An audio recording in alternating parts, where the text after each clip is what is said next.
साथियों, स्वागत है आप सभी का एक बार फिर से मेरे चैनल पर। और अब हम यहाँ पे कुछ और क्वेश्चंस को सॉल्व करेंगे डीबीटी के। तो जैसा कि यहाँ पे आप देख सकते हैं, यहाँ पे बेट आपके क्वेश्चन डीबीटी जेआरएफ 2019 के कुछ क्वेश्चंस लगे हुए हैं। तो यहाँ पर भी आपके लॉजिकल क्वेश्चंस ही हैं, जहाँ पे आपसे ट्रिकी क्वेश्चंस पूछे गए हैं। तो उन क्वेश्चंस को भी अब हम देख लेते हैं। तो क्वेश्चन आईडी आपकी 1233 है। यहाँ पे आपसे पूछ रहा है कि एक प्रोटीन कार्गो एक्स है, जिसका डेस्टिनेशन जो है वो आपका लाइसोसोम होता है।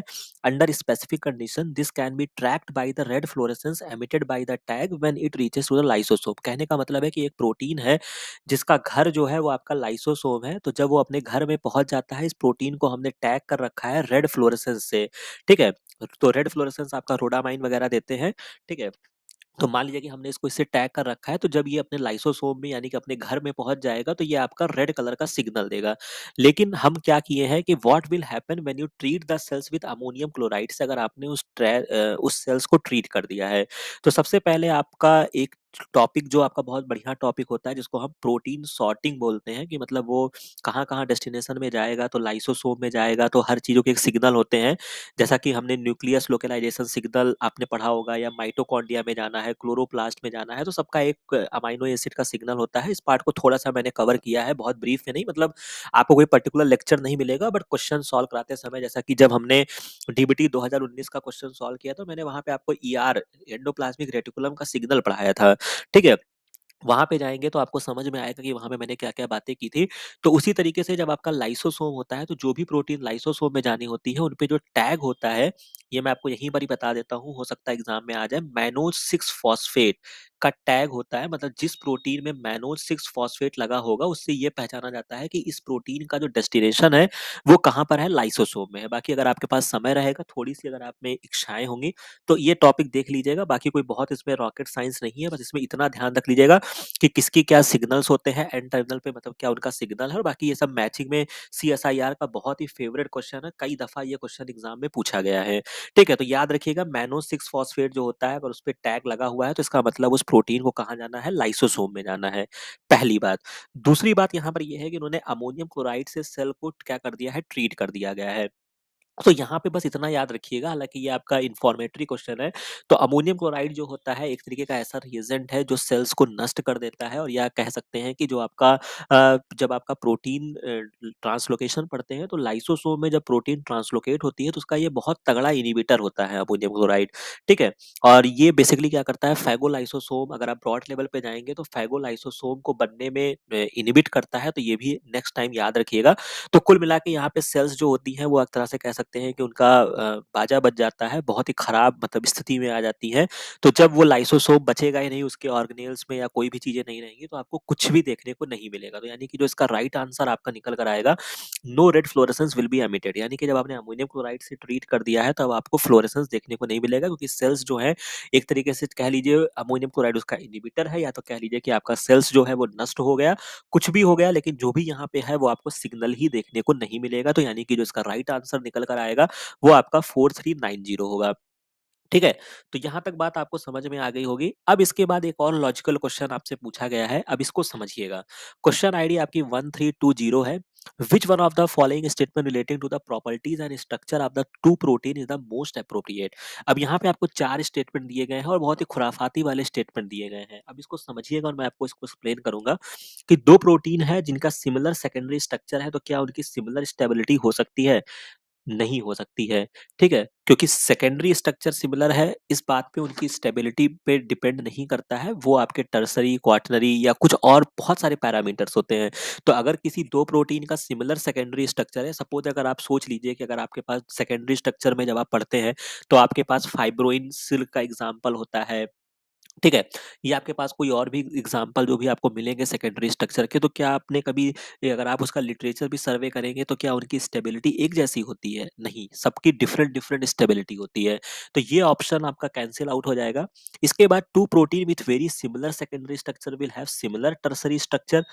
तो ये भी गलत बात है कि जरूरी नहीं है कि जिसका सिमिलर सेकेंडरी स्ट्रक्चर होगा उनका सिमिलर टर्सरी होगा। भाई टर्सरी तो वो बाद में जाके फोल्ड होके जो है वो कह सकते हैं कि मतलब डिफरेंट बना सकते हैं। ठीक है? मतलब ज़रूरी थोड़े है कि वो जो सेकेंडरी स्ट्रक्चर उनका जिस तरीके से था अब उनका टर्सरी भी वैसा ही सिमिलर जैसा हो, तो ये भी ऑप्शन आपका नहीं होगा। इसके बाद 2 protein with very similar tertiary structure will be localized to the similar compartment, ऐसा भी नहीं है भाई। टर्सरी स्ट्रक्चर के आपके बहुत सारे एग्जांपल हैं, जैसे आपका मायोग्लोबिन है या आपका कह सकते हैं आरएनए पॉलीमरेज़ जो है शायद आपका, सॉरी ये तो आपका शायद क्वाटरनरी का एग्जांपल है। मतलब मायोग्लोबिन है या उसके अलावा जो भी आपको एग्जांपल देखने को मिलेंगे तो उनकी लोकेशन जो होती है वो आपका अलग-अलग डेस्टिनेशन में होता है। तो ये भी ऑप्शन आपका कैंसल हो जाएगा। लेकिन यहाँ पे जो नेक्स्ट ऑप्शंस आपको दिया गया है कि 2 protein with very simple tertiary structure will have very similar secondary structure. तो यहाँ पे ये चीजें हो सकता है कि अगर किसी की सेकेंडरी स्ट्रक्चर, मान लीजिए कि 2 प्रोटीन एक्स वाई है, उनका सेकेंडरी स्ट्रक्चर अगर सिमिलर है और टर्सरी में जब ये फोल्ड हुआ है तो ये टर्सरी प्रॉपर मतलब बहुत कॉम्प्लेक्स तौर पे ये फोल्ड नहीं हुआ है, बहुत ही सिंपल फोल्ड, मतलब 1-2 राउंड या 4 राउंड, मतलब टर्सरी का सिर्फ केवल स्ट्रक्चर लिया है इसने, उस कंडीशन में आपके सेकेंडरी सेम हो सकते हैं। क्योंकि अगर आप इस क्वेश्चन इस ऑप्शन से ट्रेस करेंगे जहां पे उन्होंने बोला कि वेरी सिमिलर सेकेंडरी स्ट्रक्चर है will have similar tertiary structure, ये नहीं होगा। समझ रहे हैं? तो सिमिलर सेकेंडरी स्ट्रक्चर अगर होगा तो उनका जो टर्सरी स्ट्रक्चर होगा वो सिंपल हो सकता है, मतलब वो आसान हो सकता है या आपको उसको आसानी के साथ आप समझ सकते हैं या उसमें बहुत कॉम्प्लेक्सिटी आपको देखने को नहीं मिलेगी। समझ रहे हैं? तो यानी कि इसका जो मोस्ट प्रोबेबल आंसर बनेगा या मोस्ट लॉजिकल आंसर आपका निकलेगा वो आपका 5280 निकलेगा। तो यहाँ तक बात आपको समझ में आ गई है। बाकी फिर मैं वही कहूंगा, ऐसे क्वेश्चंस बहुत कंफ्यूजिंग होते हैं। ऐसे क्वेश्चंस के एवज में अगर आपको बढ़िया क्वेश्चंस मिल रहे हैं तो उनकी तरफ जाइएगा, और ये चीज आप मेरे से भी देखिए कि चाहता तो मैं इस क्वेश्चन का एक्सप्लेनेशन मैं 2 महीने पहले ही डाल देता, लेकिन मैंने नहीं डाला क्योंकि मुझे पता है कि ऐसे क्वेश्चंस में एरर होने की संभावना है। डिट्टो क्वेश्चन ऐसे रिपीट भी नहीं होंगे, और ये क्वेश्चंस जो होते हैं वो आपके मतलब कैसा ना आपके बौद्धिक क्षमता पे डिपेंड करेगा कि उस वक्त आप कितने स्टेबल हैं, कितना आप सोच रहे हैं, कितने आप कूल हैं, समझ रहे हैं, और कितनी आपकी कॉन्सेप्ट अच्छे से बिल्डअप है और कितना आप में रिस्क लेने की संभावना है। ठीक है? तो ये क्वेश्चन जो है इसको मैंने एक्सप्लेन कर दिया, यहाँ तक बात आपको समझ में आ गई, तो यानी कि इसका जो राइट आंसर निकल कर आएगा उनका सिंपल टर्सरी स्ट्रक्चर हो सकता है अगर उनका सिमिलर सेकेंडरी स्ट्रक्चर आपको मिलता है। ठीक है? इसी तरीके से नेक्स्ट क्वेश्चन जो कि आपका प्रोटीन फोल्डिंग है, इसको भी मैंने आपको पढ़ा रखा है। यहाँ पे उन्होंने थोड़ा सा डिफरेंट तरीके से क्वेश्चन पूछा है कि प्रोटीन फोल्डिंग जो होता है वो आपका हाईली कोऑपरेटिव फिनोमिना होता है, which one of the following statement define this cooperativity. तो इसका जो फॉर्मूला जो मेन होता है, अगर इसमें कोई भी एक की इंटरेक्शन, ये याद रखिएगा, की इंटरेक्शन अगर ब्रोकन होता है तो प्रोटीन जो होती है वो आपकी कंप्लीटली अनफोल्ड हो सकती है। तो the protein chain completely unfold if की interaction are broken in all or none manner. तो ये याद रखिएगा, ये आपका 5292 जो होगा वो इसका राइट आंसर बन जाएगा। बाकी ऐसा कुछ नहीं है कि एक प्रोटीन अनफोल्ड होगी तो दूसरे को अनफोल्ड करा देगी, या इसके अलावा if one protein chain fold दूसरे को भी फोल्ड कराएगी। ठीक है? तो यहाँ पे जो इसका बढ़िया आंसर बनेगा कि जो प्रोटीन चेन जो होती है वो कंप्लीटली अनफोल्ड हो सकती है अगर उसमें जो की इंटरेक्शन है, मतलब जो उनका मेन बॉन्डिंग है या कुछ भी होती है, अगर उसमें अगर कोई मतलब प्रॉब्लम्स आती है तो वो चीजें आपकी टूट सकती हैं। ठीक है? बाकी फिर मैं कहूँगा कि ये ऐसे क्वेश्चंस जो हैं ये आपके मतलब बहुत अच्छे क्वेश्चंस नहीं है, ये सब ट्रिकी क्वेश्चंस हैं और थोड़े से दिमाग मतलब और इसमें डिपेंड भी करता है भाई सामने वाली एजेंसी क्या सोचती है। ठीक है? क्योंकि आपका भी सही हो सकता है आंसर सोचना, लेकिन डीबीटी ने कौन सा आंसर माना है वो वेरी करता है। उन्होंने मोर और लेस बहुत सारे ऑप्शंस जो होते हैं ना मिला के पूछ लेते हैं।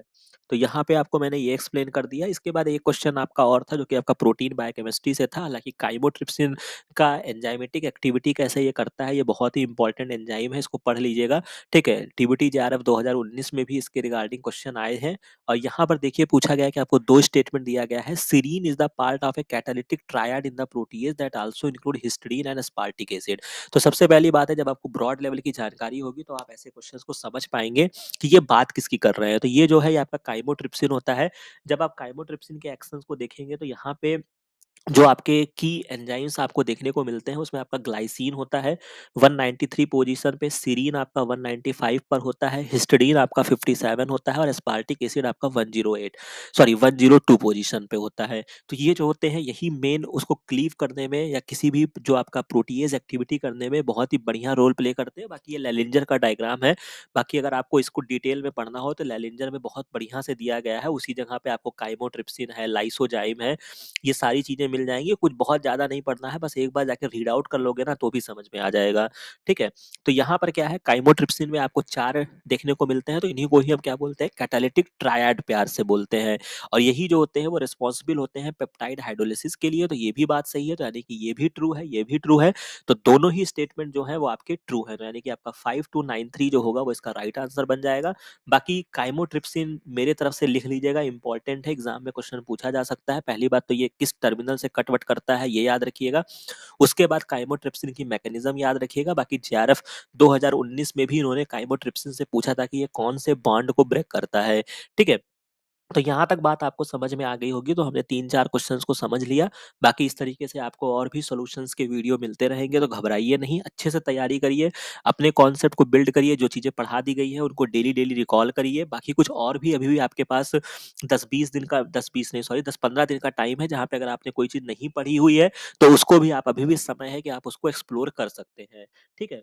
तो यहाँ तक इन्फॉर्मेशन थी, आशा है कि ये भी वीडियो आपको समझ में आ गया होगा, जो भी हमने यहाँ पे 3-4 पार्ट में 3-4 क्वेश्चंस को यहाँ पे डिस्कस किए। तो इस तरीके से अब मान के चलिए कि मोर और लेस मेरे 70-75 वीडियो मैंने तो इस प्लेलिस्ट में ऑलरेडी अपलोड करके रखे हुए हैं, और जहाँ पे अगर आप एक बार वॉच आउट करना शुरू करेंगे ना, तो मोर और लेस मैंने सारे पार्ट्स को मैंने कवर कर दिया है, ठीक है? तो अब कुछ ज़्यादा बचे भी नहीं है, तो जो क्वेश्चंस थोड़े बहुत बचे हुए हैं उनके सॉल्यूशंस आपको मिल जाएँगे, ठीक है? तो इस तरीके से यहाँ पे सारी चीज़ें चल रही हैं, बाकी अच्छे से आप पढ़ाई करिए, ठीक है? कहीं पर कोई कन्फ्यूज़न आती है तो हमारे टेलीग्राम चैनल पे हमको बताइए, ठीक है? तो उसके रिगार्डिंग आपको जो भी हो सकेगा आपको सॉल्यूशन दिया जाएगा। बाकी ये वीडियो, ये इन्फॉर्मेशन, ये सारी चीज़ें अगर आपको अच्छी लगी हो, तो इस चैनल को लाइक और सब्सक्राइब ज़रूर कीजिएगा। बाकी मिलते हैं नेक्स्ट वीडियो में नेक्स्ट इन्फॉर्मेशन के साथ। Thank you very much.